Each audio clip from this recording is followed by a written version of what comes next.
The New York Mets improved to 23-13 with an electric win last night, 5-4 against the Arizona Diamondbacks. But we're not talking about last night's game. We're talking about two New York Mets that are top performers thus far early on into the season. And this Mets team would not be where they're at right now without these two names. Let's get into it.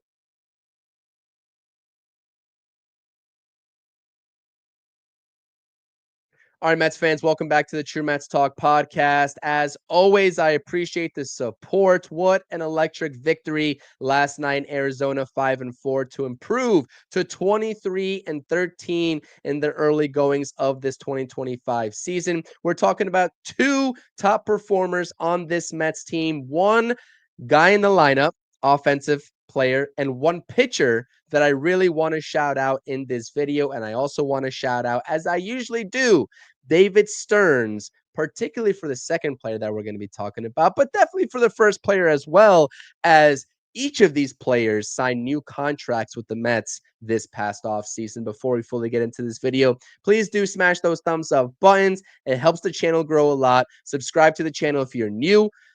Polls, pregame, postgame streams, all that other stuff that you want to see from the New York Mets in 2025 on this channel. Make sure to subscribe and comment your thoughts and opinions down below. Let's get into it. Of course, I had to talk about Pete Alonso, Polar Bear Pete, who has played in every single game, has started in every single game for the New York Mets at first base in the early goings of this 2025 season. 36 games total for Pete Alonso, hitting .349 for all of you batting average enthusiasts. You gotta love that, hitting .349. The power is there, 9 home runs. The extra base hits are there. What else do you want to say? The opposite field hitting for singles and just getting on base in general is there because his OBP is .469.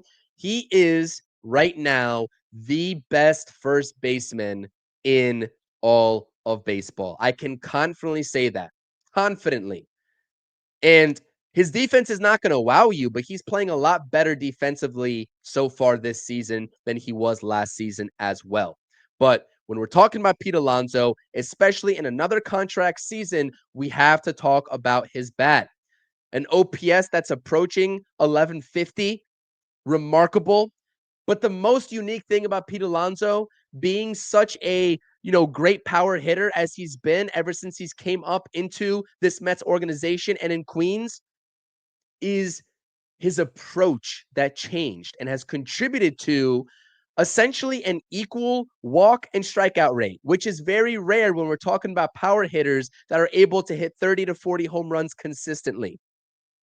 And putting the percentages aside, the overall numbers in both of those categories, Pete Alonso has 25 walks earlier on into this season versus just 24 strikeouts. It's very even. And as Gary, Keith, and Ron were talking about on the broadcast, with the magnitude of a power hitter that he is and guys that are able to replicate those power numbers, you do not see such an equal walk and strikeout rate with those other players. But this is a testament to his change at the plate, his approach change, and his ability to lay off of pitches that he cannot handle, and essentially making opposing pitchers come to him, especially when he's able to work hitter-friendly counts. We're talking about 3-0, 3-1, 2-0, so on and so forth. Pete Alonso has been doing a tremendous job, and the Savant page also replicates that. I mean, can you beat this right here? All you see is red, which is awesome. Red is good with Baseball Savant. And I can go through each one of these categories if I really wanted to, but I really want to talk about hard hit rate because he is hitting the baseball hard. And that's really all you can ask for out of hitters, right? That's really all that I can ask for out of this Mets lineup. Whether your name is Pete Alonso, Francisco Lindor, Juan Soto, Mark Vientos, Brandon Nimmo, etc., is hit the baseball hard, and generally things will work out in your favor. Now, we've seen Brandon Nimmo and Mark Vientos smoke baseballs on multiple occasions this season, and the luck just isn't there. We've also seen Mets pitchers surrender base hits that are bloopers with exit velocities that are under 90 miles per hour. That happened against the Arizona Diamondbacks series at home in Queens. that contributed to a series loss. But generally, over 162, if you're hitting the baseball hard, you're going to find success in the overall general numbers that you post. And that can be said for Pete Alonso. But in addition to that, the chase percentage. He's not chasing the down and out slider, and he's not chasing the fastball that is a baseball or two above the zone that's more than he can handle. He is completely locked in at the plate, and unless an umpire makes a very bad call, like they did in that Cardinals series when it was bases loaded with, I believe, one out when he came up to the plate and struck out on 3-2 pitch, you're not really going to get Pete Alonso out at a high clip if you're an opposing pitcher. Pete Alonso is one of the scariest bats right now for an opposing pitcher to face. And yes, you can credit Juan Soto with some of this production, right? Because of the presence of Juan Soto in that 2-hole right before Pete Alonso, getting on base for Pete Alonso at a high clip, and just imposing his overall presence in front of Pete Alonso for pitchers to work around as the sun comes out here. But the approach change for Pete Alonso, we cannot and should not, as Mets fans, give credit to anybody else outside of Pete Alonso. This, what you're seeing on your screen right here, and these numbers right here that you're seeing, that's a credit 100% to Pete Alonso and the work that he did this offseason. So, as this Mets lineup is still trying to gain some consistency with other hitters in this lineup, especially, I think Francisco Alvarez, Mark Vientos, maybe Brandon Nimmo, and a couple other guys maybe in between can learn a thing or two about the approach change and laying off some of those tough pitches that are balls that Pete Alonso has been able to successfully implement. And if Mark Vientos is able to master what Pete Alonso has been able to master, same thing with Francisco Alvarez, this Mets lineup is going to be in very good shape. But you're starting to see some of the rest of the lineup going through the same struggles that Pete Alonso went through to contribute to an overall down regular season in 2024. So shout out to Pete Alonso. This Mets lineup, I don't know where they would be at in the early goings of this season without doing what he's doing right now. And I do apologize about the lighting changes here. Again, the sun comes out, the sun goes back down, and that's where you see a little bit of difference here in this video. So I can't control the window and I can't control the natural weather. But what I can control and what this Mets team can control is the types of acquisitions that they make in the offseason. Names that are not brand names, household names, and that won't wow you in the offseason until they step foot on the diamond in spring training, show you what they got, and carry that over into the regular season. And the best example of that is David Stearns going out there and identifying a pitcher that could contribute in the bullpen, in the rotation. It's been in the rotation thus far, but could definitely be in the bullpen in the future if the Mets get healthy in the rotation. And you know who I'm talking about. It's Griffin Canning. Griffin Canning, over his first 7 games started of this regular season, has been a breath of fresh air. And this rotation really, in general, has been as well. Outside of the lack of length, right? Pitchers going 5 innings instead of 6+ innings. There's not really much else to complain about with the overall numbers of this rotation. From Senga all the way down to Tyler McGill, this rotation is performing. Clay Holmes mixed there in between. David Peterson, same thing. But Griffin Canning in particular, where I had no expectations outside of being a depth guy when he was first signed into this organization this past offseason, he has shut me up and proven me wrong. And I'm sure there's a lot of Mets fans in this fan base that can say the same thing if they're willing to admit it. 5-1. He picks up his 5th win of the season, going 5 innings pitched with only 1 earned run given up against the Arizona Diamondbacks last night. A 2.50 ERA thus far into the season. 1.39 in the walks and hits per innings pitch category. And that really is a little bit elevated. You'd like to see that go down a little bit. That's elevated due to some of the walk concerns. And he's not walking hitters at a very high clip. He is walking hitters based off of the walk rate at an above league average clip, but it's not egregious. So that's really the one area of improvement that I could probably state for Griffin Canning, but everything else has been tremendous.